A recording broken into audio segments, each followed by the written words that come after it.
Okay, very good morning to all of you and welcome to a new week, new month. तो पहले हो चुका है, but yes, new week जरूर है. So I hope you all had a wonderful weekend and must have by now become energized for a new week, isn't it? In fact, it's good that some new people have added to that progress chart, progress report chart. It's a good sign. I hope the ones who had sent last week have not failed to do this week. I hope so. Okay. Oh, some in the pipeline as usual.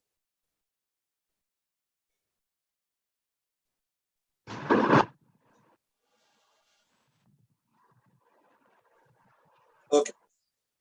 Well, Aditya, with his namaste. Hardik, good morning. Aditya also has a question, and that is, अपने highest marks वगैरह नहीं बताया. बताते हैं. अभी थोड़ा सा रुक जा. अभी कई बार कुछ correction ना हो तो like है ना. देख लेते हैं. I mean, you will get it in 1 or 2 days. Dhruv, Arav, Priyank, Saurav, Aditya, Aditi Raj, Palak, all good morning messages. Saurav Mishra has a point to say, and that is आपने जिस दिन rainy weekend का के बारे में बात की थी, उसी दिन rain हो गया. चलो, that's not exactly a event really. It's a coincidence, you can say. That's the best you can say. I mean, ठीक है ना? It's more of a coincidence than anything else. ठीक है? So I hope you take it that way only and nothing, miraculous. ठीक है?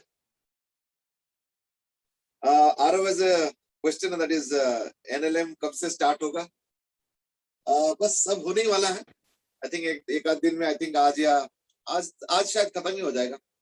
और कल में भी थोड़े बहुत होमवर्क दे देंगे. ठीक है ना? आदित्य से इसकी NLM क्या होता है? वही laws of motion, Newton's laws of motion.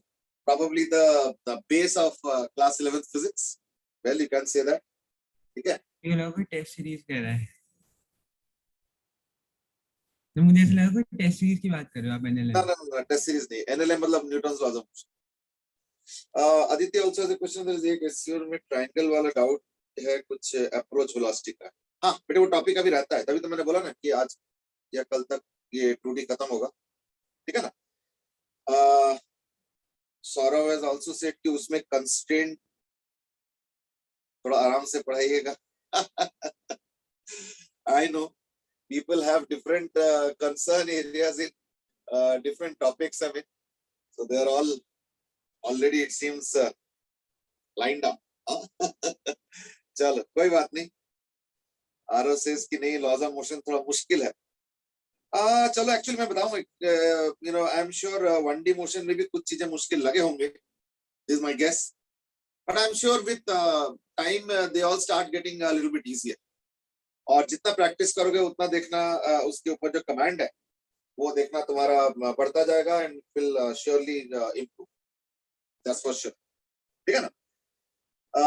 Saurabh also another question है, दैट इज रोटेशन कब होगा. अरे बाबा ये तो है ना, कुछ ज्यादा ही जल्दबाजी में है लग रहा है. अरे रुको अभी तो जस्ट स्टार्ट ही है. इतना जल्दी कहाँ पे? अभी तो रोटेशन क्या, अभी तो लॉज ऑफ मोशन ही स्टार्ट नहीं हुआ. फिर बीच में एक और भी है, वर्क एनर्जी एंड ऑल. तो why are you forgetting that? है ना? तो उसके बाद जो है तुम्हारा स्टार्ट होगा your rotation. So therefore there is a long way off. Don't jump topics. ठीक है? चलो anyway, let's start the agenda of the day. उस दिन मैंने एक inclined plane के ऊपर एक बॉल ड्रॉपिंग का क्वेश्चन दिया था. तो बॉल inclined plane पे ड्रॉप करके फिर बाउंस करके दोबारा उसी inclined plane पे आया था, तो उसका रेंज निकाला और वो एक पर्टिकुलर तरीके से निकाला था. और मैं उस तरीके का आज थोड़ा सा रिविजन करना चाहता हूँ. रिविजन इन द सेंस कि एक क्वेश्चन दे दूंगा, तो may be just solve it and after that you will go ahead. ठीक है ना? तो लेट्स स्टार्ट. तो क्वेश्चन ये है कि लेट अस से वही इंक्लाइन प्लेन दे देता हूं. एंगल्स वगैरह ज्यादा बदलने का कोई सेंस नहीं बनता, तो एंगल्स द सेम, तो एंगल वही 37 डिग्री।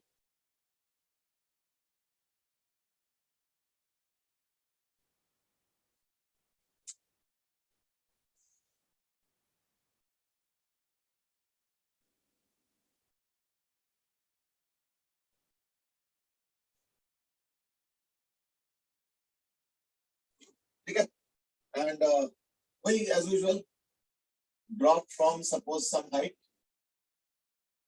ओके, लेट्स से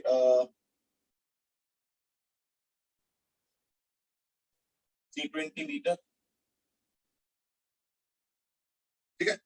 So a ball dropped from a height of let's say around 320 meter, and this time E is equal to half. So this time there is a concept of E also.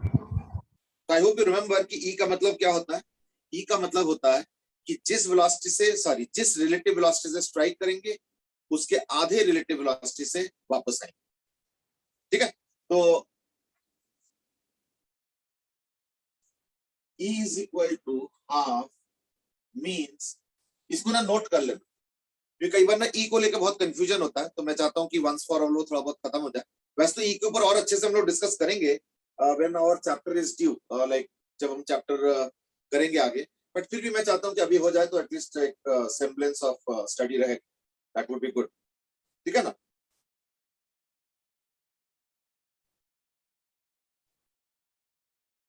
Okay, and that is E is equal to half means the relative velocity perpendicular to surface after collision is half the relative velocity before collision. So you might write also magnitude. So this is the meaning of E is equal to half. ठीक है, please take care कि मैंने लिखा है relative velocity before collision will be half of relative velocity before after relative velocity after collision is half the relative velocity before collision. तो ये relative velocity बोला है मैंने relative velocity बोला है, मैंने velocity नहीं बोला, ध्यान रखना। वो अलग बात है कि इस केस में फर्क नहीं पड़ता, पता है क्यों? क्योंकि इस केस में जो वो है ना, क्या बोलते हैं, सरफेस है, वो रेस्ट पे है। तो अगर मान लो सरफेस को ऑब्जर्वर बना दो, तो अगर ऑब्जर्वर रेस्ट पे है, इन दैट केस मोशन और रिलेटिव मोशन में कोई अंतर नहीं, ठीक है। हाउएवर कल को अगर मान लो वो ऑब्जर्वर रेस्ट पे नहीं है, मान लो मूव कर रहा है, it can happen, may be the wall is moving और some such thing is happening, let's say. तो ऐसे केस में क्या होगा, हम वेलोसिटी नहीं, हम रिलेटिव वेलोसिटी देख के करेंगे, ये थोड़ा ध्यान रखना। इसलिए मैं जो है ना यहाँ पे थोड़ा सा अंडरलाइन कर दूं, इट्स द रिलेटिव वेलोसिटी। कई बार हम लोग जो है ना शॉर्टकट मार देते हैं वेलोसिटी लेके नहीं है, याद रखना ये प्योरली रिलेटिव वेलोसिटी देख। चलो ठीक है, so E is equal to half, ये ऐसे करके बाउंस बैक करके और फिर ऐसे करके फिर वापस आएंगे to find out basically range of the particle. The question is find out range. Find out range on the particle. ठीक है, to do the discussion on this,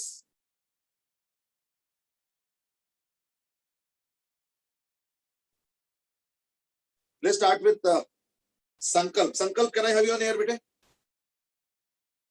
Sankalp. Yes, sir. या संकल्प, ये जो एक्सेलरेशन ड्यू टू ग्रेविटी ये 10 है, ठीक है। इसका एक कंपोनेंट किधर होता है और एक कंपोनेंट किधर होता है, यानी बेसिकली इस क्वेश्चन में तो हम लोग ऐसे x और y लेंगे ना। Yes, sir.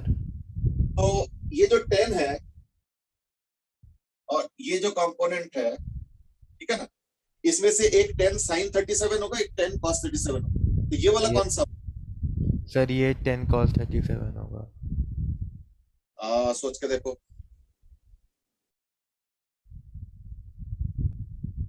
ओके, एक चीज नहीं याद सर रखना, सर 10 sin 37 होगा वो। अब देखो दो ही ऑप्शन थे, तो अगर मान लो एक का मैंने मना कर दिया तो ऑब्वियसली फिर दूसरा ही होगा।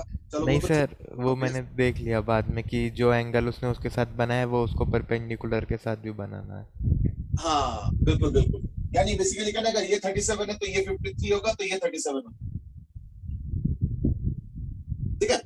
तो यस सर। देयरफॉर एंगल के साथ वाला क्या होगा, cos, तो यानी 10 cos 37, यानी कौन सा कितना होगा, 10 cos 37 cos 37 by the way 4/5 होता है, तो ये कितना हो जाएगा, सर 8 ये 8 होगा, और इधर 6, 6 ठीक है। So that is the first stage of the question, okay. Okay चलो ठीक है, done with you, let's go to somebody else.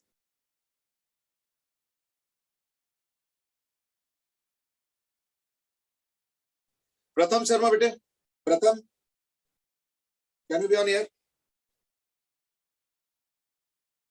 थोड़ा जल्दी कर लो बेटे। प्रथम, प्रथम मैसेजेस नहीं, माइक्रोफोन ऑन करो।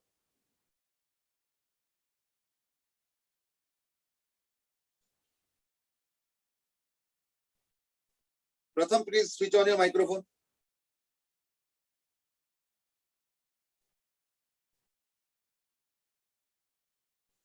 अब तुम मैसेज में लिख रहे हो यस सर, तो मैंने बोला ना माइक्रोफोन ऑन कर लो, बातें करें। ओहो, अच्छा, let's not waste time. Aditi Raj, Yes, sir. okay, what will be the velocity just before striking? Sir, under root 2 into 10 into 320. That is fine, but how much is that, like 2 into g into h? 2. Yes, sir. It is sir 80 meter per second. Okay fine, चलो ठीक है। तो ये जो 80 है, ये तो 80 हो गया बिफोर स्ट्राइकिंग, इसके भी Yes, कंपोनेंट sir. बनेंगे और ऐसे वाला कंपोनेंट, Yes, ये- sir. ये कौन सा होगा, 80 cos 37 या 80 sin 37? Sir, this will be 80 37 15, 80 cos 37, sir. चलो ठीक है, that is equal to 80 into 4/5, यानी कितना हो गया, Yes, sir. 64, है ना। Now Yes. How to really quickly decide, क्योंकि थोड़ा सा मुझे लग रहा था कि वो लिटिल बिट डाउटफुल, तो क्विकली डिसाइड कैसे करें। देखो ये 37 अगर है तो ये Sir, 53 degree है। हाँ, फिर ये बचा हुआ 90 में से माइनस का 37, तो अगर ये 37 80 degree. होता है तो ये 80 cos 37 64 हो गया। दूसरा कितना, 64. Sir, hello, sir. हाँ बोलो बोलो, आवाज आ रही है? हाँ आवाज आ रहा है बेटे, आवाज आ रहा है। Okay sir. सर तो वो 53 चलो ठीक है, 80 cos 53 करो, नहीं तो 80 sin 37, साइन 37 कर दो। into 3/5, यानी कितना आ रहा है, 1848 सर। क्योंकि 5 से डिवाइड करो तो 16 होता है, 16 into 3 40। यस सर, चलो ठीक, 48। अच्छा चलो ठीक है, अब बताओ, अब बताओ, ये वापस कितने वेलोसिटी से, अच्छा, ये 48 का कोई चेंज होगा क्या? 48 में सर एक्सेलरेशन उस साइड आएगी ना? नहीं समझे नहीं, जस्ट आफ्टर कोलिजन क्या 48 में कोई चेंज होगा? नहीं सर। ओके चलो गुड, तो ये 64 में चेंज होगा? हाँ सर, इसमें तो एक्सेलरेशन लगेगी। एक्सेलरेशन नहीं बेटे, वो तो बात की बात, मैं कह रहा हूं जस्ट आफ्टर कोलिजन, एक तो बाउंस बैक करेंगे, यानी 64 इस तरफ था, एक तो बाउंस बैक करके उधर जाएगा, तो क्या कंपोनेंट उधर वाला वेलोसिटी 64 होगा?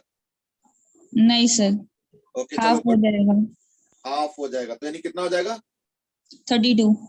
चलो ठीक है, all well done till now, चलो गुड, ठीक है, your job is done, let me go finally to somebody else and get the answer.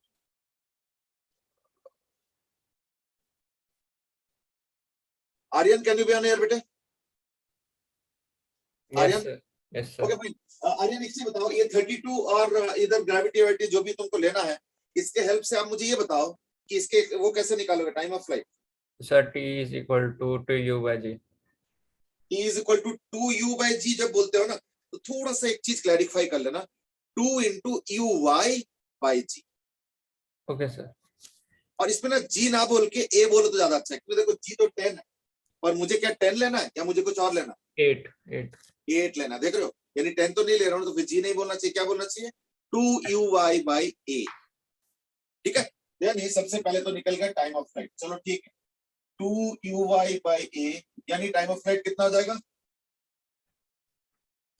Sir 8 seconds. 2 into 32 by ए का वैल्यू 8 हो गया, यानी इक्वल टू 8 सेकेंड। चलो ठीक है, इतने देर में एक स्केल ऑन एक्सेलरेटेड मोशन होगा, तो देयरफॉर डिस्टेंस कवर करेंगे, रेंज। Yes sir. चलो ठीक, तो r इज इक्वल टू कैसे निकालोगे, बताते जाओ जरा। सर यू एक्स की नहीं, नंबर्स बताते जाओ, सो दैट मैं उसको फटाफट लिखता भी जाऊं। Sir you x T plus half 80 square. हाँ वो तो ठीक है, बट अलजेब्रिकली मत बोलो, न्यूमेरिकल्स बताते जाओ, सो दैट मैं एग्जैक्टली वही लिखता भी जाऊं। Okay okay sir. Sir 48 into 8 plus half into 6 into 64।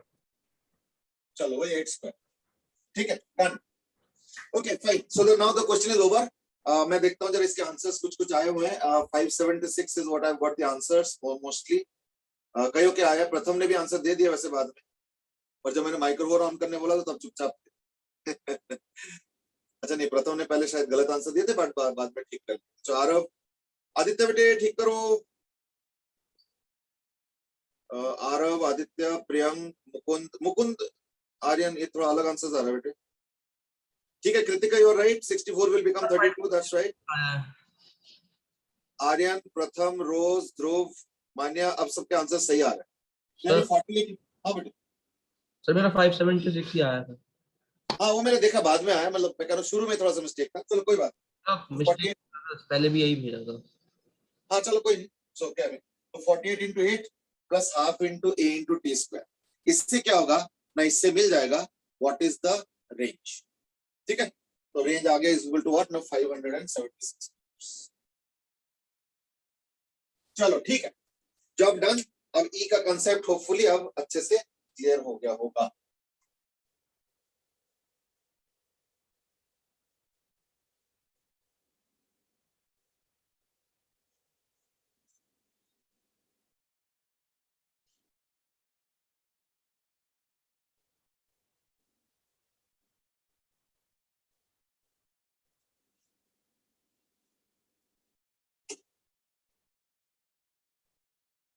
Okay, let's now proceed. आज हम लोग एक और चीज भी करेंगे, and that is called as velocity of approach. ये कुछ कुछ रिलेटिव मोशन जैसे हैं, आई विल रिपीट, कुछ हद तक ये रिलेटिव मोशन जैसे। So the topic heading is velocity of approach. और ये velocity of approach is similar to relative velocity, but with a difference. Relative velocity में क्या होता है, velocity of the object with respect to ground minus velocity of the observer, ये भी with respect to ground, और फिर दोनों को माइनस करते हैं वेक्टर फॉर्म। ठीक है, ये हो गया velocity of approach। इसमें क्या होता है, एक्सिस का जो ओरिजिन है, तो therefore in relative motion हम लोग क्या करते हैं ना, axis is fixed on moving observer। तो velocity of approach में भी यही करते हैं, तो therefore इस मामले में velocity of approach is similar to relative velocity। However, there is a difference। Difference क्या है ना, in relative motion the orientation of the axis does not change। यानी अगर एक्सिस को तुमने फिक्स कर लिया x, y और z, जैसे होता है, ये x होता है, ये y होता है और ये z होता है, इसके ओरिएंटेशन नहीं बदलेगा। यानी ऑब्जर्वर जहां जहां चलेंगे तो ये जो एक्स वाई जेड है वो भी चलेगा, so the axis will also move but the orientation will not change. तो देयरफॉर अगर मैं एक ऑब्जर्वर हूं, तो मान लो ये एक्स है, ये वाई है और जेड है और जेड है। ठीक है, ये हो गया एक्स वाई जेड, जो भी है थोड़ा टेढ़ा मेढ़ा है, but I think you can now visualize. ये XYZ है, you can see the orientation of XYZ इस तरीके से। ये Z हो गया, ये Y हो गया, ये X हो गया। अब अगर ऑब्जर्वर मूव करता है तो एक्सिस भी मूव करेंगे, ये देखो, लेकिन देख रहे हो एक्सिस टिल्ट नहीं हो रहा, वही एक्सिस है। अगर ऑब्जर्वर मान लो यहां से वहां चला गया तो वो एक्सिस ऐसे जाएंगे। ऑब्जर्वर अगर ऊपर जा रहा है तो एक्सिस ऊपर जाएंगे ऐसे करके, ऑब्जर्वर सामने जा रहा है तो एक्सिस ऐसे जाएंगे। देखो एक्सिस अपने ओरिएंटेशन नहीं बदल, ये होता है रिलेटिव मोशन। लेकिन वेलोसिटी अप्रोच में क्या होता है? वेलोसिटी अप्रोच में क्या होता है, एक को हम लेते हैं ऑब्जेक्ट, एक को हम लेते हैं ऑब्जर्वर, और उन दोनों को कनेक्ट करके एक एक्सिस बनाते हैं। ठीक है, उन दोनों को कनेक्ट करके एक एक्सिस बना देते हैं। That's what we do. अब जब उन दोनों को कनेक्ट करके एक्सिस बना दिया तो अगर वो दोनों मान लो इधर उधर घूमते हैं तो वो एक्सिस भी क्या होगा, अपना ओरिएंटेशन चेंज करेगा। तो ये होता है difference between relative motion and velocity approach. मैं एक एग्जांपल दे रहा हूं, तो ध्यान से सुनना। सपोज एक पार्टिकल है, ये एग्जांपल बड़ा इंपॉर्टेंट है, इसको अच्छे से समझ लो, तब तुम रियलाइज करोगे कि रिलेटिव मोशन में और वेलोसिटी अप्रोच में थोड़ा सा जो अंतर है वो क्यों है। ठीक है, देखो सपोज मैंने क्या किया, एक ऑब्जर्वर लिया जो कि ओरिजिन पे फिक्स्ड है, और मान लो एक ऑब्जेक्ट ऐसे सर्कल में घूम रहे, मान लो सर्कल में घूम रहे, मान लो इसका वेलोसिटी इस वक्त है 10 मीटर पर सेकंड, है ना, 10 मीटर पर सेकंड। तो अगर मान लो इसको ऑब्जेक्ट मानते हो तो v रिलेटिव क्या होगा, वेलोसिटी ऑफ द ऑब्जेक्ट यानी 10 j का, याद है ना। v रिलेटिव या कोई भी रिलेटिव, कुछ भी रिलेटिव निकालना तो हम लोग क्या करते हैं, है ना, कोई भी चीज अगर रिलेटिवली निकालना होता तो हम क्या करते हैं ना, उसके ऑब्जेक्ट का वेलोसिटी माइनस उसके ऑब्जर्वर का वेलोसिटी, या कोई भी रिलेटिव होता है तो उसके ऑब्जेक्ट का क्वांटिटी माइनस ऑब्जर्वर का क्वांटिटी। अगर v रिलेटिव निकालना होता है ये होता है velocity of the object minus velocity of the observer. अगर a रिलेटिव निकालना होगा तो acceleration of the object minus acceleration of observer, ये होता था, याद आ रहा है। चलो तो ये हो गया v रिलेटिव हो गया velocity of the object minus observer, लेकिन ऑब्जर्वर इस बार बाय चांस रेस्ट में, यानी इक्वल टू 10 j। ये हो गया relative velocity between the object and the observer. बहुत आसान है, इसमें कोई कॉम्प्लिकेशंस नहीं है। चलो अब हम इस कंसेप्ट को थोड़ा आगे बढ़ाते हैं। कैसे? देखो अप्रोच में पता है क्या होगा, मैंने क्या बोला कि ऑब्जेक्ट को और ऑब्जर्वर को जोड़ के एक स्टिक टाइप का लगा दो, वही एक्सिस, वही एक्सिस है। और अब पता है क्या करो, उसको विजुलाइज कैसे करोगे? देखो सपोज जो ऑब्जर्वर है उसके हाथ में एक लंबा सा स्टिक पकड़ा दो, एक एंड उसको दे दो, वो अपना पकड़ लिया उस स्टिक, ठीक है, देयर इज नथिंग अनयूजुअल। और ऑब्जर्वर उसी स्टिक को थोड़ा फ्लेक्सिबल तरीके से पकड़ेंगे। कैसे? अब वो ऐसे पकड़ेंगे, जब ऐसे पकड़ेंगे तो हाथ में गैप होता है तो स्टिक इसके थ्रू निकल के जाएगा, कुछ ऐसे समझ। यानी अगर मान लो ऑब्जेक्ट के एक एंड पे मान लो सॉरी ऑब्जर्वर ने एक एंड को पकड़ रखा है तो ये एंड ऑब्जर्वर ने पकड़ रखा है। अब ऐसे लंबा सा स्टिक समझ लो लगा दिया मैंने, तो ऑब्जेक्ट क्या करेंगे, उसको ऐसे रखें, तो दिस इज हाउ। अब ऑब्जेक्ट जो है मूव भी कर सकता है तो स्टिक फ्लेक्सिबल है, ऐसे कोई दिक्कत नहीं है, तो देयरफॉर स्टिक से बाहर की तरफ भी जा सकता है, अंदर की तरफ भी आ सकता है, etcetera. I hope you are able to visualise what exactly I am trying to say by the object. क्योंकि ऑब्जर्वर तो एक एंड को पकड़ लिया, वो तो अपने साथ रखा है, लेकिन एक फर्क, पिछले बार मैंने क्या बोला था, पिछले बार भी ऑब्जेक्ट ने ऑब्जर्वर ने पकड़ के रखा था, लेकिन उसका ओरिएंटेशन सेम, यानी एक्स अगर है तो एक्स ही है। लेकिन इस बार क्या है कि अगर ऑब्जेक्ट इधर चला जाता है तो ये एक्सिस घूम जाएगा, ऑब्जेक्ट उधर चला जाता है तो एक्सिस घूम जाएगा, तो ये फर्क हो जाता है, यानी इस बार एक्सिस का ओरिएंटेशन बदल सकता है। That is the difference. You might say उससे क्या होता है, अब देखो बताता हूँ क्या होता है। सपोज मैंने क्या किया, एक स्टिक का एंड ऑब्जर्वर पे रख दिया और ऑब्जेक्ट ने ऐसे पकड़ कर रखा। अगर मान लो ये बंदा ऑब्जेक्ट सर्कल में चल रहा है तो यानी थोड़ी देर बाद ये यहाँ पे होगा, तो उस समय स्टिक कैसे रहेगा, ऐसे।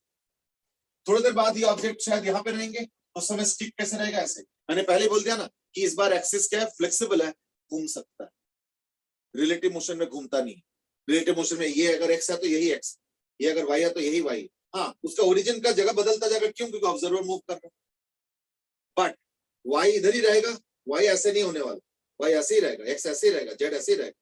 ये पिछले बार की बात कर रहा हूं जो रिलेटिव मोशन डिस्कस कर। अब हम वेलोसिटी ऑफ अप्रोच में क्या स्टिक लगाते हैं।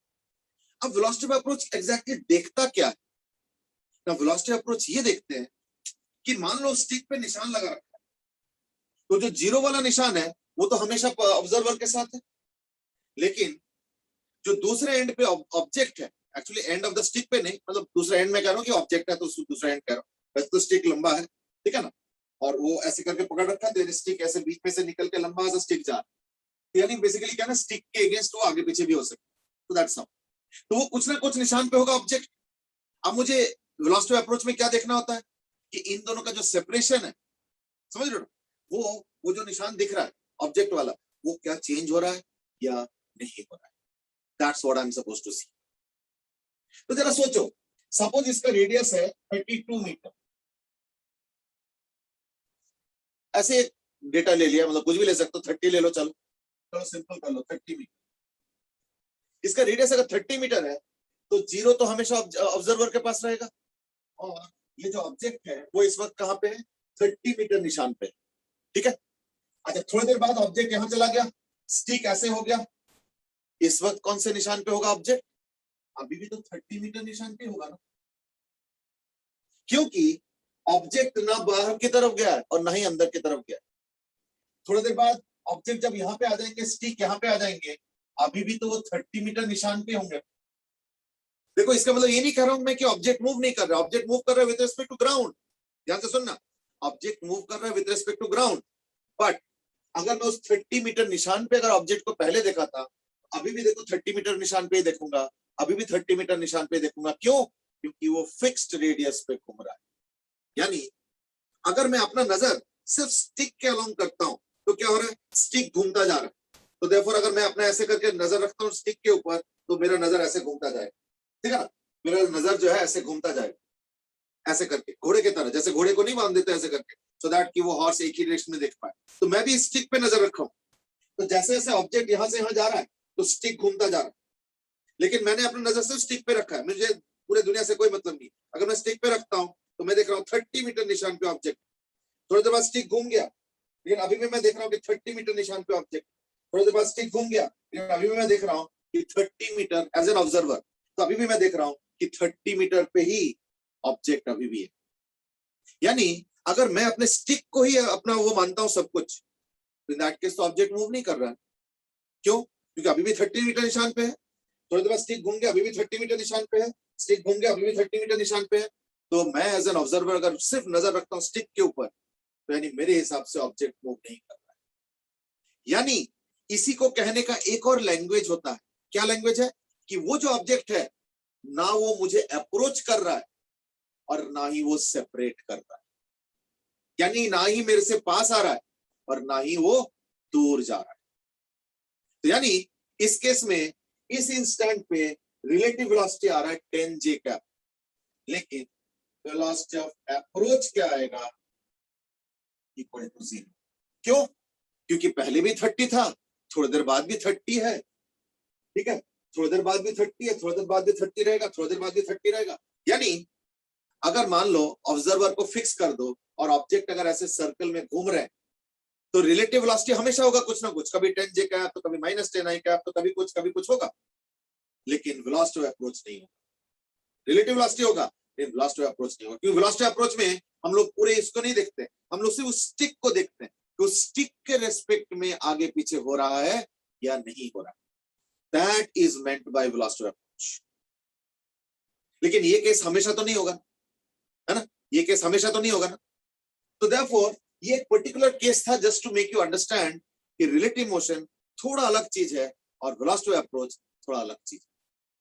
To some extent they are similar but they are not exactly the same. But then ये तो सबसे आसान केस हो गया, ऑब्जर्वर रेस्ट पे है, इससे आसान और क्या हो सकता है, और ऑब्जेक्ट सर्कल पे मूव कर रहा है। मान लो सर्कल पे नहीं मूव कर रहा है, मान लो ऑब्जेक्ट स्पाइरल पे मूव कर रहा है, मान लो यू मूव कर रहा है, तो क्या होगा, उसका एक कंपोनेंट तो अलोंग द स्टिक होगा और एक component perpendicular to the stick. तो जो perpendicular stick to the perpendicular stick जो कंपोनेंट होता है, उसके वजह से तो वेलोसिटी अप्रोच होता नहीं, अभी हमने थोड़ी देर पहले डिस्कस किया था। यानी कौन सा वेलोसिटी की वजह से वेलोसिटी अप्रोच होगा, सिर्फ अलोंग द स्टिक वाला कंपोनेंट। तो यानी अगर ये u होता है और अगर ये थीटा होता है तो फिर ये हो जाएगा u cos theta. Sir minus में होगा।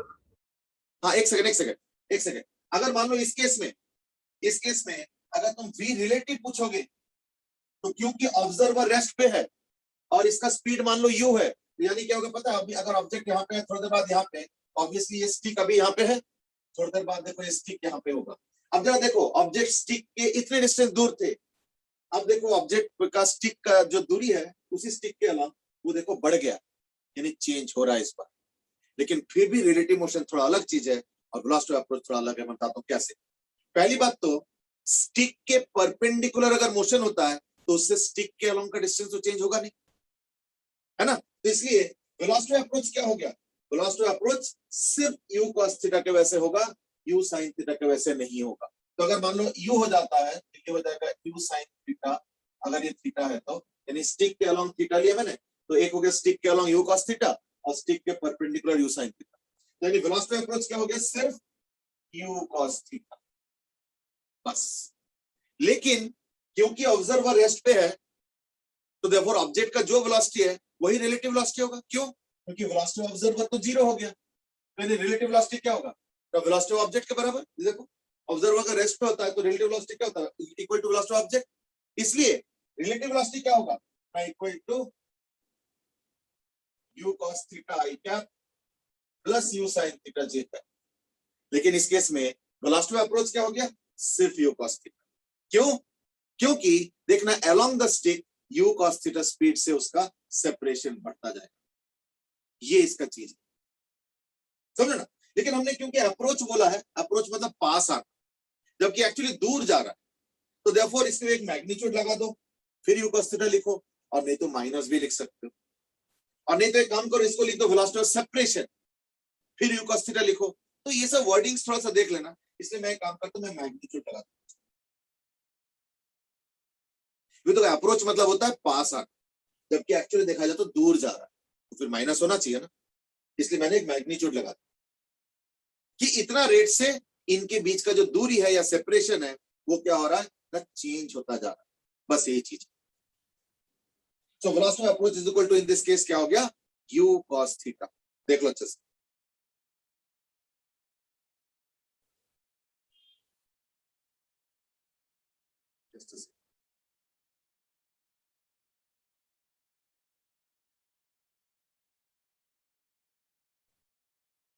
ठीक है।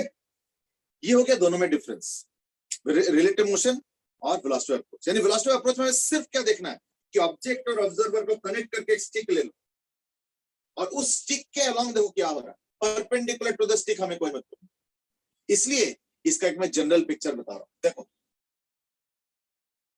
इन जनरल प्राइमेट से, क्या ये जनरल नहीं था, ये जो आपने बताया अभी, क्या ये जनरल नहीं था। तो देखो इसमें मैंने एक चीज सिंप्लीफाई कर रखा था, क्या कि ऑब्जेक्ट को मैंने, ऑब्जर्वर को मैंने रेस्ट पे रखा था, जो कि कोई जरूरी नहीं है, ऑब्जर्वर खुद भी चल सकता है। तो इसलिए अब हम इसको जनरलाइज कर रहे हैं, कैसे, तो देखो सपोज ये स्टिक है और ये हो गया ऑब्जर्वर। मान लो observer with respect to ground move कर रहा है यू से, और मान लो जो ऑब्जेक्ट है वो मूव कर रहा है मान लो v से, या एक काम करो u1 u2 theta 1 theta. Suppose ये जो वेलोसिटीज दिया ना मैंने u1 u2 theta 1 theta 2, these are with respect to ground, the values are with respect to ground, ठीक है। यह काम करें u2 थीटा 2 ऐसे ले लो, u2 थीटा, ठीक है।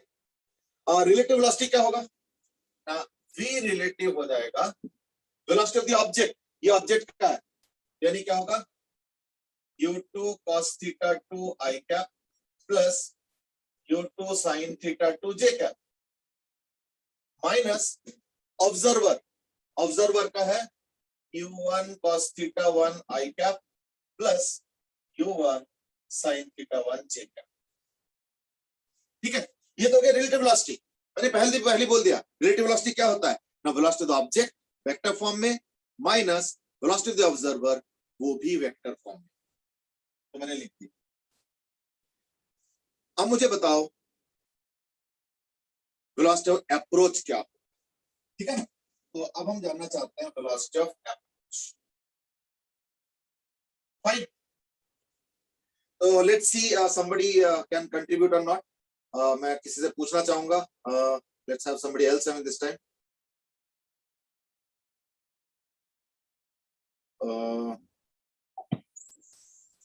एक इसका टर्न कम आता है। Panda sir, Rivansh good can you be morning. on air बेटे? Rivansh, Panda sir, good morning. Good morning ma'am. Sir, one Rivansh, sir आप थोड़ा साइड शिफ्ट कर दीजिए, नोट करना है एक्चुअली। हाँ बस बस, अच्छा रिवांश के माइक्रोफोन में प्रॉब्लम है, तो एक काम करो रिवांश तुम बेटे, बस मैं साइड शिफ्ट कर रहा हूँ। रिवांश बेटे तुम एक काम करो, फिर मैसेज करके मुझे वेलोसिटी ऑफ अप्रोच का वैल्यू बता दो, ठीक है ना। एक दो जने ऑलरेडी बता दिया वैसे तो। Let me go to quickly somebody else. Saurabh Kumar, Saurabh can you be on air बेटे जल्दी। सौरभ कुमार,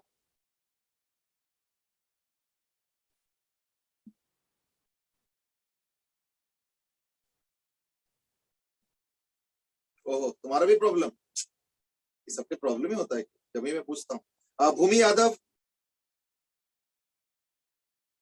भूमि Yadav can you be on air बेटे।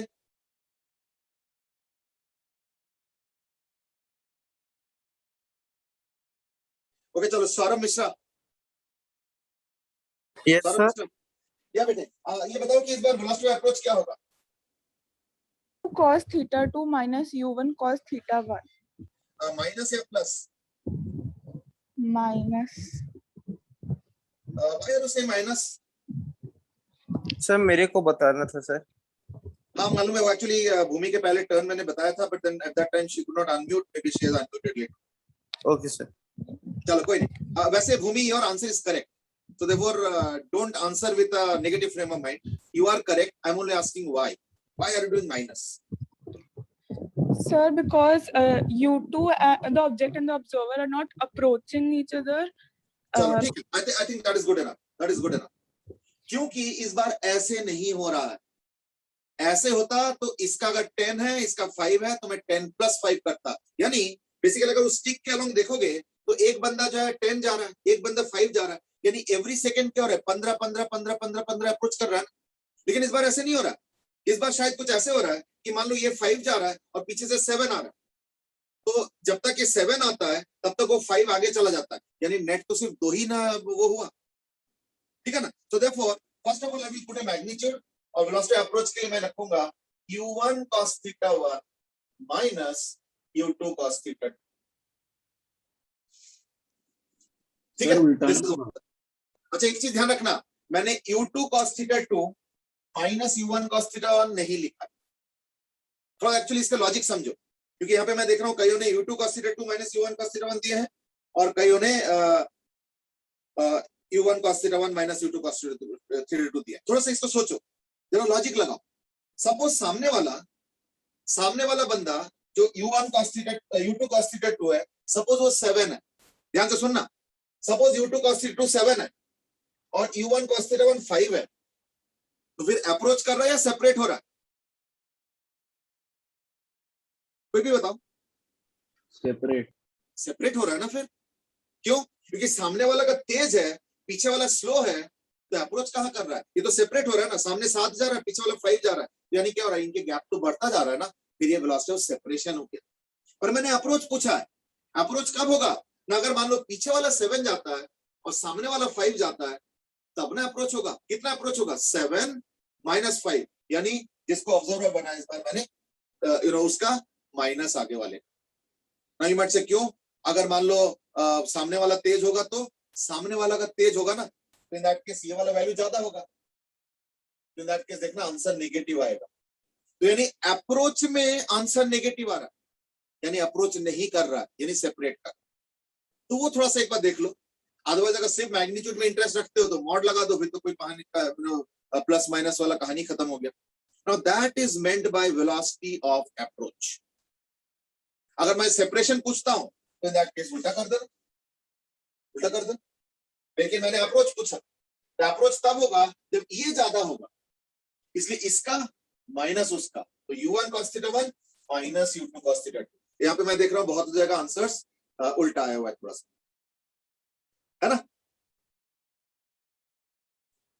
अक्षय जज आस्क की पर आ तो पास ही रहे ना, फिर नेगेटिव क्यों? ना ना ना ना, ये गारंटी नहीं है कि पास आ रहा है। क्यों? देखो ना, अगर मान लो इसका कंपोनेंट सपोज 5 होता है और इसका कंपोनेंट 7 होता है, तब तो यानी ये 7 मीटर चला गया, ये तो पीछे से 5 ही मीटर आया ना, तब तो उनके बीच में गैप 2 मीटर बढ़ गया। अप्रोच कहां की है ना, तो 2 मीटर बढ़ गया और मैं पूछ रहा अप्रोच बताओ, यानी कितना पास चला गया, और एक्चुअली पास जा ही नहीं रहा है, 2 मीटर बढ़ गया मान लो, तब तो आंसर -2 देना चाहिए ना। तो वो प्लस माइनस का खुद से फॉर्मूला टेक केयर करेंगे अगर इस तरीके से लिखते हो तो। इसलिए थोड़ा सा डिफरेंस है, it's not u2 cos theta 2 minus u2 sin theta cos theta 1, u1 cos theta 1, it is u1 cos theta 1 minus u2 cos theta। अगर वेलोसिटी अप्रोच पूछता हूं, it's a very minor difference, I know, but फिर भी ध्यान तो रखना पड़ेगा, you can't neglect it, है ना। चलो, so that was about your first thing. Now दिवित has asked कि वेलोसिटी अप्रोच में क्या सिर्फ हम आई कैप को कंसीडर करेंगे? ना ना ना ना ना, हम वेलोसिटी अप्रोच में सिर्फ लाइन जॉइनिंग को कंसीडर करेंगे, आई कैप जे कैप नहीं बोला मैंने। कल को ऐसे भी तो हो सकता है कि एक मान लो ऑब्जर्वर यहां पे है और ऑब्जेक्ट यहां पे है, और मान लो ऑब्जेक्ट ऐसे जा रहा है, तो एक कंपोनेंट ऐसे हो गया, एक कंपोनेंट ऐसे हो गया। अब बताओ कौन सा वेलोसिटी अप्रोच में हेल्प कर रहा है मुझे या कंट्रीब्यूट कर रहा है? ये वाला कंपोनेंट, यानी जे वाला कंपोनेंट। आई वाले कंपोनेंट से मतलब माइनस आई, बस तो माइनस आई वाले कंपोनेंट से कोई मतलब नहीं। क्यों? मैंने पहले ही बोला, लाइन ज्वाइनिंग के अलोंग से मुझे मतलब, लाइन ज्वाइनिंग के परपेंडिकुलर से मतलब नहीं है। और क्यों नहीं मतलब है वो मैंने सबसे पहले एग्जांपल के थ्रू समझाया था, बल्कि वो एग्जांपल अभी भी यहाँ पे है कि अगर मान लो परपेंडिकुलर ऐसे चलता जा रहा है सर्कल में, तो परपेंडिकुलर लाइन ज्वाइनिंग के परपेंडिकुलर का कंपोनेंट का कोई रोल नहीं, सिर्फ लाइन ज्वाइनिंग के अलोंग का कंपोनेंट्स, ये वाला।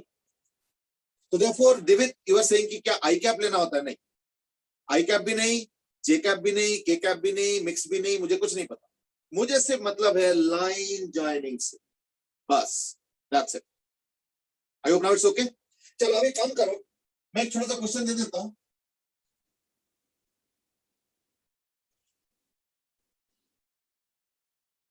और उससे वेलोसिटी अप्रोच निकालो। जैसे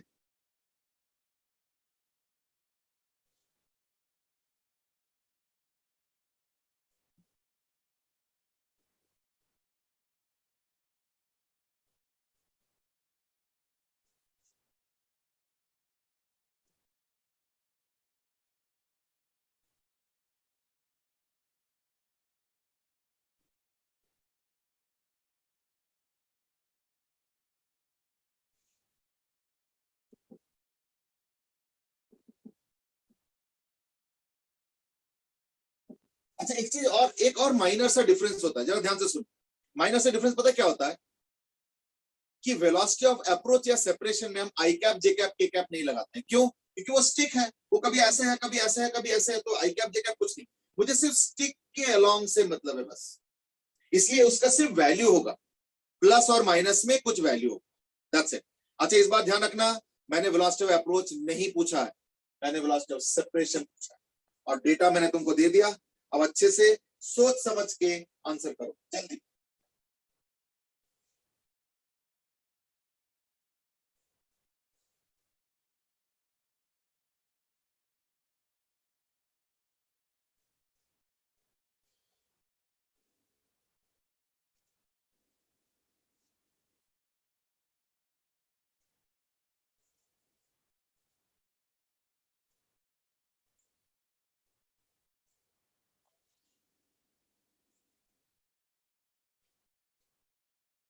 Okay, Niyant has already given an answer. Anubhav has given.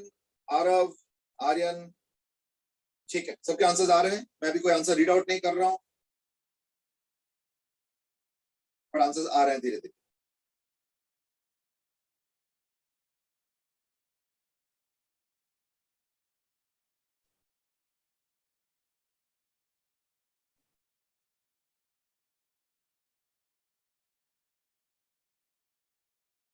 Okay, I will tell you the answers that are coming up. 27, 24, 10, 6 और सबसे ज्यादा आंसर्स 18 का आया हुआ. आंसर्स किस किसने दिए? सही गलत का मैं नहीं पढ़ के सुनाऊंगा. एंड दैट इज पार्टिसिपेट जिन्होंने क्या, उनके नाम बात कर रहा हूं मैं. प्रियंक, आदित्य, हार्दिक, प्रथम, अध्यक्षा, अक्षज, आर्यन, आरव, अनुभव, नियंत और अभी अभी एक दो और आए हैं. That is Mukund, Saurabh Kumar, Rohani, दिवित. देखो मोस्टली जो आंसर्स आ रहे हैं वो है 6, 18, 27, 24, 21. ये मोस्टली आंसर्स आ. That's what I'm seeing. Okay.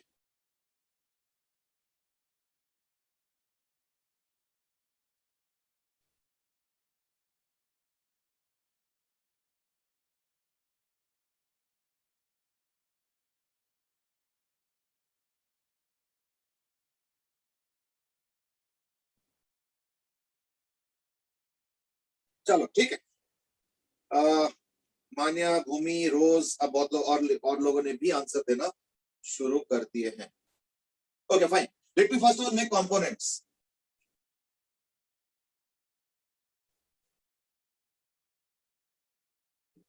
ठीक है. Aditya Bhatia, can you be on air quickly? Yes sir. Okay, मुझे ये वाले कंपोनेंट्स बताओ. ये वाला कंपोनेंट कितना है? सर 8, और ये 6, और ये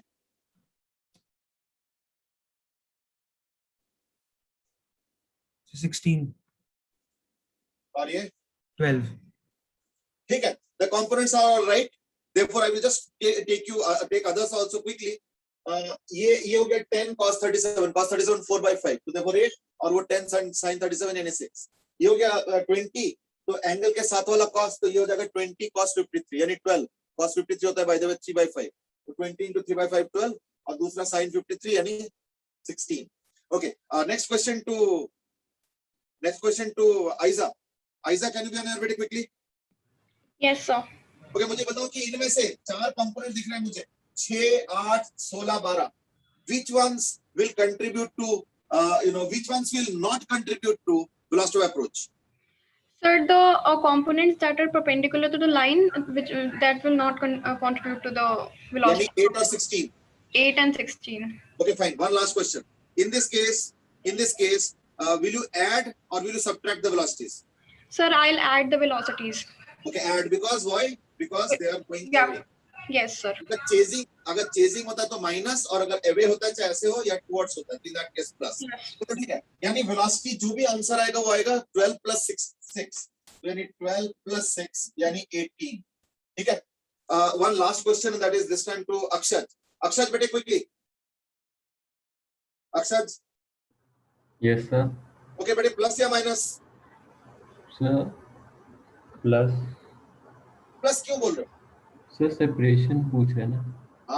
That's right. इस बार सेपरेशन पूछा है और सेपरेशन ही हो रहा है. ठीक है. Therefore इस बार प्लस होगा. चलो, well done. यानी well done everybody else also, not you alone. ठीक है ना.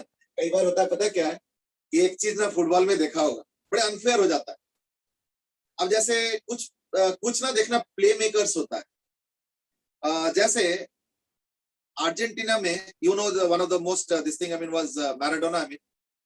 तो कई बार देखना मैराडोना को लोग इतना घेर के रखते थे ना, मतलब बाकी टीम के प्लेयर्स, कि भाई यही सबसे ज्यादा गोल स्कोर कर देगा, तो इससे बचना है. बचने का तरीका क्या है ना, उसको घेर लेते थे. मतलब कई बार तो 2-2, 3-3 जने को बस मैराडोना को घेर के रखने के लिए रख देते कि तुमको बॉल वॉल नहीं देखना है, तुमको गोल नहीं बचाना है, तुमको गोल भी नहीं करना है, तुमको बस मैराडोना के आसपास रहना है, वॉल बना के, कि उसको बॉल ना मिले. ठीक है ना. तो ऐसे केस में Maradona could not really go to the goal. क्यों? कोई 3-4 जने घेर के रखे तो उसको, but he had that genius of passing the ball. ऐसे जैसे बॉल आएगा ना, ज्यादा देर तक तो कुछ कर नहीं पाएंगे, उनको घेर के रखे हुए. तो वो जैसे आएंगे ना तो तुरंत देख लेंगे कि गेम का सिचुएशन क्या है, फटाफट ऐसे बॉल को पास करेंगे, पूरा डिफेंस को स्प्लिट करके देखना एकदम गोल के आसपास पहुंच जाएंगे. तब तक उसी टीम का अर्जेंटीना का ही कोई प्लेयर जाके गोल स्कोर करे. तो he would be the play maker. अब गोल तो उनके नाम पे हो गया जिन्होंने गोल स्कोर किया, लेकिन एक्चुअली क्या ना, वो उसका 90% क्रेडिट मैराडोना को ही जाना चाहिए. बट देन स्कोरिंग में तो ऐसे होता नहीं है. स्कोरिंग में तो जो लास्ट टच होता है वही गोल वाला बंदा हो जाता है और उसी का नाम आ जाता है. स्टैटिस्टिक्स में भी वही रिफ्लेक्ट होता है. जबकि पता चला 90% क्रेडिट जो है उन्हीं को जाना चाहिए था मैराडोना को। बट चलो, so therefore Ajitesh was the last to the for the answer, but yes बाकियों ने भी इक्वली इंपॉर्टेंट कंट्रीब्यूशन किए हैं। और इस बार सेपरेशन पूछा है और सेपरेशन हो रहा है, इसलिए इसका आंसर इस बार आएगा 12 + 6 यानी +80। अगर मैं इसी क्वेश्चन में पूछता हूं वेलोसिटी ऑफ अप्रोच तो हो जाएगा -18। क्यों? अप्रोच थोड़ी कर रहा है, ये सेपरेट हो रहा है, इसलिए अप्रोच पूछूंगा तो -8 और सेपरेशन है इसलिए इस केस में +8। चलो ठीक है, well done. Now let's move on a little bit to another concept. Triangle. हाँ, अब हम इसको इस तरीके से सोचेंगे कि मान लो ये जो इसी में भी क्वेश्चन है और मैं इसको थोड़ा सा जनरलाइज करूंगा, देखता हूं अगर आज हो जाए तो आज करेंगे, नहीं तो कल करेंगे। सपोज एक ट्रायंगल है, इक्विलैटरल ट्रायंगल,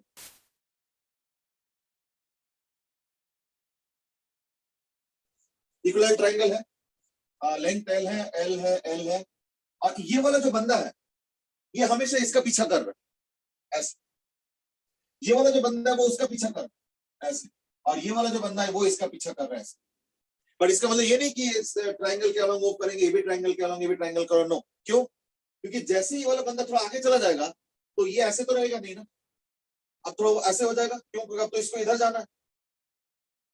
सिर्फ यही नहीं, इसके वाले के साथ भी ऐसे होगा, जैसे थोड़ा आगे जाएंगे तब तक ये आगे जा चुका है, तो क्या होगा ना, इसका ओरिएंटेशन बदलना पड़ेगा। तो इसलिए क्या होगा, एक दूसरे के पीछे जब करेंगे तो देखना क्या होगा ना, ऐसे करके बेंड होते रहेंगे, क्योंकि कॉर्नर पे रहेगा नहीं। तो इसलिए क्या होगा, थोड़ी देर बाद देखना ये ऐसे मुड़ते मुड़ते फाइनली सेंटर पे आ जाएगा ऐसे,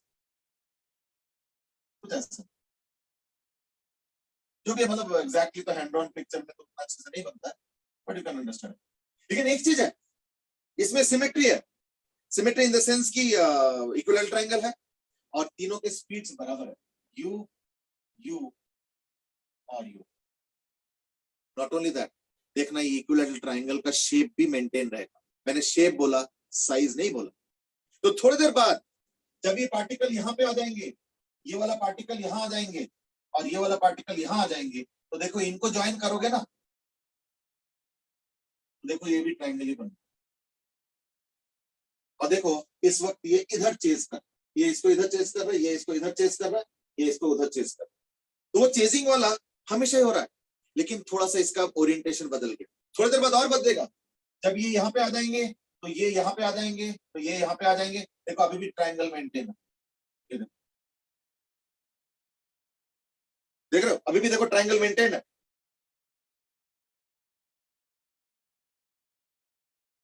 ठीक है, और फिर क्या, अभी भी देखो वही चीज हो गया कि along the this thing along, यानी हमेशा अगर इन दोनों को लेके एक लाइन ज्वाइनिंग कर दो, ठीक है ना, तो इन दैट केस क्या हो रहा है ना, इसका स्पीड तो यू हुआ और इसका स्पीड ऐसे। तो अगर मैं इस लाइन के अलोंग देखूंगा, इस लाइन के अलोंग अगर मैं स्टडी करूंगा तो क्या आएगा, ये देखो इसका स्पीड यू है और इसका 60 डिग्री पे यू है, यानी ये क्या होगा, u cos 60 डिग्री, ये हो गया u cos 60 डिग्री। यानी इस बार वेलोसिटी ऑफ अप्रोच हो रहा है, कितना हो रहा है ना, एक का u और एक का u cos 60 degree. u cos 60 degree कितना था, हाफ, यानी equal to u/2। So therefore velocity of approach, और इस बार ट्रूली अप्रोच हो रहा है, ऐसे नहीं कि दूर जा रहा है, इस बार एक्चुअली पास आ रहा है। तो कितना हो गया, u + u/2 is equal to 3u/2। अच्छा अब देखो वेलोसिटी ऑफ अप्रोच को थोड़ा और आगे बढ़ाते हैं। कैसे? अब देखो वेलोसिटी ऑफ अप्रोच हम लोग क्यों स्टडी कर रहे हैं, क्योंकि हम जानना चाह रहे हैं कि ये तीनों आपस में मिलेंगे कब। तो ठीक है, गुड, तो लेट्स डू वन थिंग। तीनों मिलने का टाइम क्या होगा, टाइम होगा कि इनके बीच में गैप कितना था, वो L था, अपॉन इनकी रिलेटिव वेलोसिटी, यानी velocity of approach along the stick, वो कितना है 3u/2, यानी L अपॉन 3u/2 यानी इक्वल टू 12/3। देखो ध्यान से कि मैंने क्या किया, मैंने स्टिक के अलोंग दोनों के कंपोनेंट्स निकाल लिया। तो एक तो चलो स्टिक के अलोंग चल रहा है, उसका तो कोई कंपोनेंट नहीं है, पर दूसरा थोड़ा एंगल पे चल रहा है, तो उसका कंपोनेंट निकाला। तो उस तरीके से क्या हुआ, वेलोसिटी ऑफ अप्रोच आ गया। u plus u by 2 यानी 3u by 2, ये हो गया वेलोसिटी ऑफ अप्रोच। और दोनों के बीच का सेपरेशन क्या है? L, initial separation. तो यानी 3u by 2 से धीरे धीरे आप एक दूसरे पे अप्रोच कर, और L डिस्टेंस आपस में कवर करना है अलोंग द स्टिक। तो टाइम कितना लगेगा? Distance travelled along the stick upon velocity of approach along the stick. ठीक है, तो L by velocity of approach. आपने ये कैसे पता किया कि जब ये दोनों पार्टिकल्स मिलेंगे तभी तीनों पार्टिकल मिल जाएंगे साइड नहीं, के? वो प्योरली सिमेट्री से। मान लो अगर तुम इस क्वेश्चन में थोड़ी चेंज कर दो, जैसे ये L है, ये L1 L डैश है और ये L है, क्वेश्चन ही सॉल्व नहीं हो। Not only that, L L L है पर इसका U है, इसका U डैश है, इसका U, क्वेश्चन ही सॉल्व नहीं। फिर बड़े कॉम्प्लिकेटेड से रास्ता फॉलो करेंगे जिसका कोई हिसाब करना बड़ा मुश्किल है। क्यों? क्योंकि वो इक्विलैटरल ट्रायंगल वाला शेप मेंटेन नहीं रहेगा। इस केस में क्या हो रहा है? तीनों का स्पीड बराबर है, तीनों का ओरिएंटेशन हमेशा ट्रायंगल के साइड्स के अलोंग है, और इक्विलैटरल ट्रायंगल स्टार्टिंग में है, और इसी वजह से सिमेट्री के कारण क्या हो रहा है ना, इक्विलैटरल ट्रायंगल का साइज छोटा होता जाएगा बट जो रिलेटिव ओरिएंटेशन है वो वैसे ही रहेगा, और इसी वजह से क्वेश्चन हो रहा है। अदरवाइज सॉल्व नहीं मैं कह रहा हूँ कि जैसे पाथ तो स्पाइरल है, तो हमको पता कैसे लगेगा कि जैसे एक साइड के देखें तो ये दोनों इस साइड मीट करने में कितना टाइम लग रहा है, उससे तीनों का आ जाए। नहीं, मैंने पहले ही बोल दिया, देखो अब हम शेप से कोई मतलब ही नहीं। अब मुझे किस चीज से मतलब है? मुझे स्टिक से मतलब है। मैंने बोला ना, मैंने अपना नजर कहीं और रखा ही नहीं, मैं सिर्फ स्टिक पे नजर। पे भी मूव करे फिर बस टिक जब मैं स्टिक पे नजर रखा हूं तो मुझे एक एंड के जो है ना वेलोसिटी u दिख रहा है। क्यों?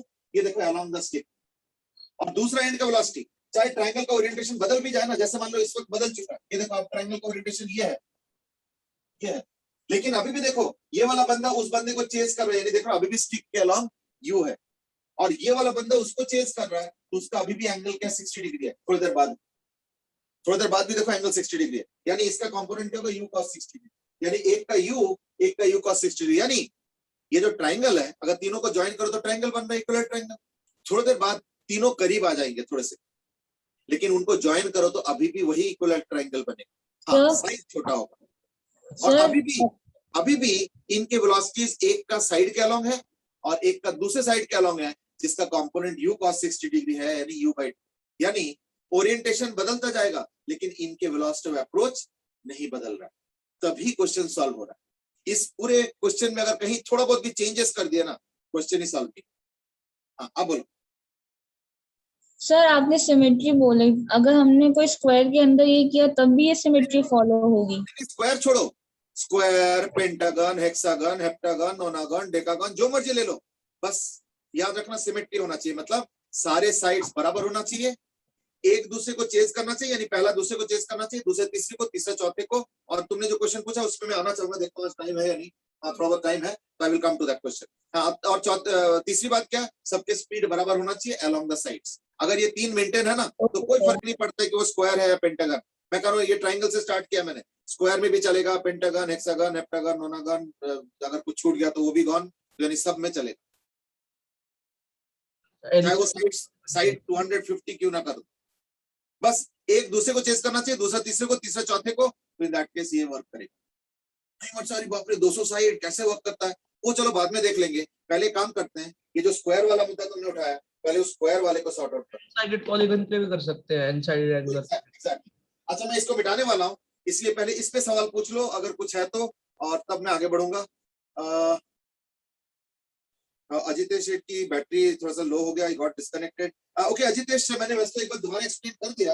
अजितेश थोड़ा सा पिन पॉइंटेड सवाल पूछोगे कि कौन से पॉइंट पे डिस्कस करें दोबारा?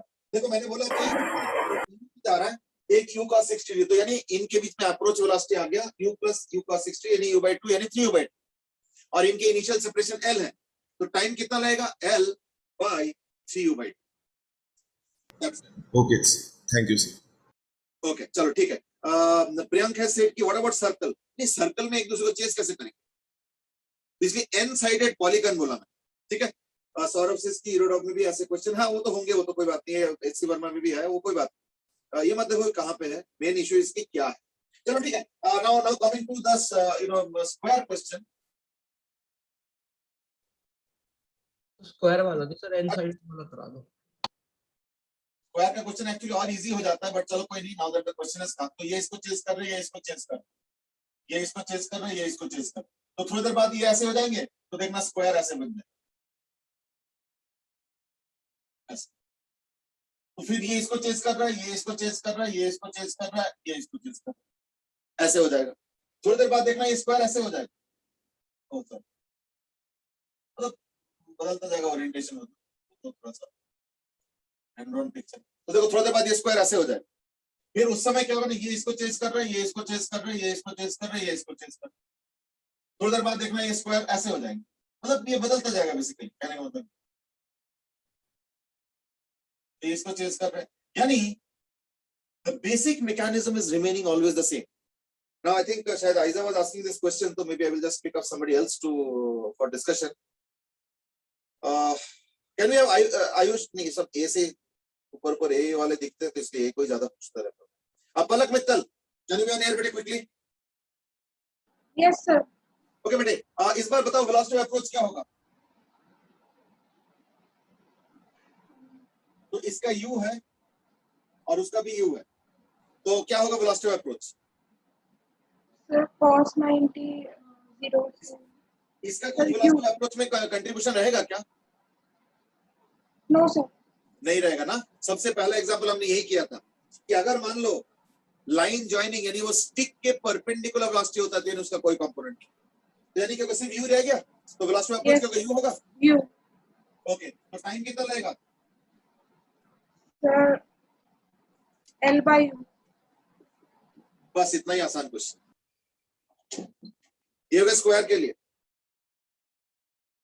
ठीक है, अक्षर ने भी आंसर दे दिए हैं और भी लोगों ने आंसर दिए हैं। कृतिका सेज की बस यू होगा, यू आर राइट। तो एक काम करो, अभी टाइम ज्यादा नहीं है, इसको जनरलाइज आज नहीं करते, कल कर लेंगे। हेक्सागन का आंसर ले लेते हैं। Hexagon is also very good symmetrical figure, तो हेक्सागन का ही आंसर ले लेते हैं। ये एल है, ऐसे ऐसे।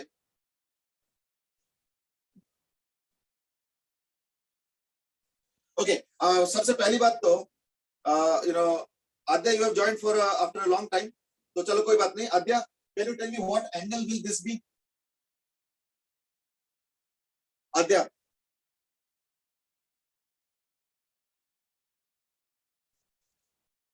Yes, sir. हाँ बेटे, ये एंगल कितना होगा बता सकते हो बेटे? आद्या, ये एंगल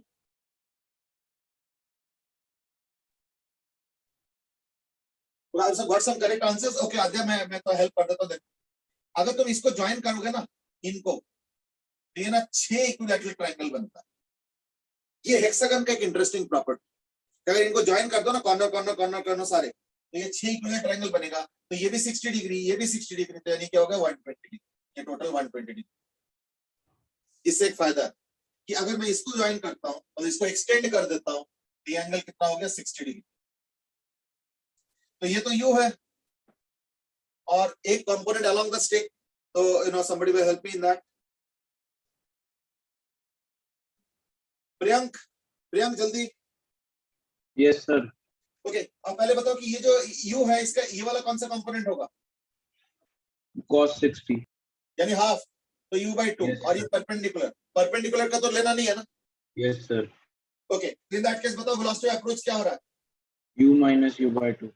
बिल्कुल सही, u minus u/2 यानी इक्वल टू u/2।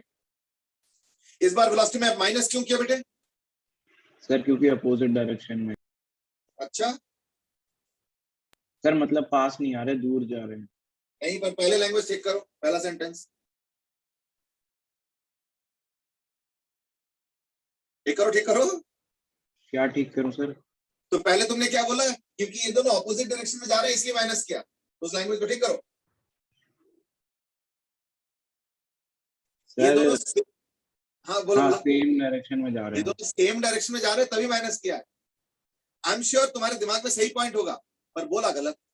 और ये एग्जाम में अक्सर होता है, एग्जाम में अक्सर ये होता है कि पॉइंट दिमाग में वही रहता है जो सही है, पर हम लिखते गलत है। चलो नहीं, कोई बात नहीं, तुमने आंसर तो सही दिया था। ये तो मैं ऐसे ही थोड़ा सा और इन्वेस्टिगेट कर रहा था। यानी इस बार रिलेटिव वेलोसिटी, सॉरी, इस बार वेलोसिटी ऑफ अप्रोच हो गया u/2। तो देयरफॉर टाइम कितना लगेगा? L/u/2 यानी 2L/u।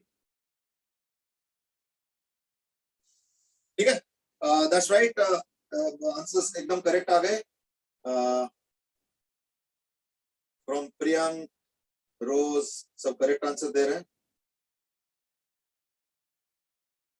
Okay, Pratham is also given answer for the generalised n sided वाला केस। तो चलो कोई बात नहीं, ये वाला जो है ना कल ही हम लोग करते हैं क्योंकि उसमें थोड़ा सा डिस्कशन है। बल्कि ये जो हमने तरीका अपनाया, इसके अलावा एक और तरीके से भी ये क्वेश्चन सॉल्व होता है, तो वो भी हम डिस्कस करेंगे, कल करेंगे, ठीक है ना, आज नहीं कल करेंगे, ठीक है ना।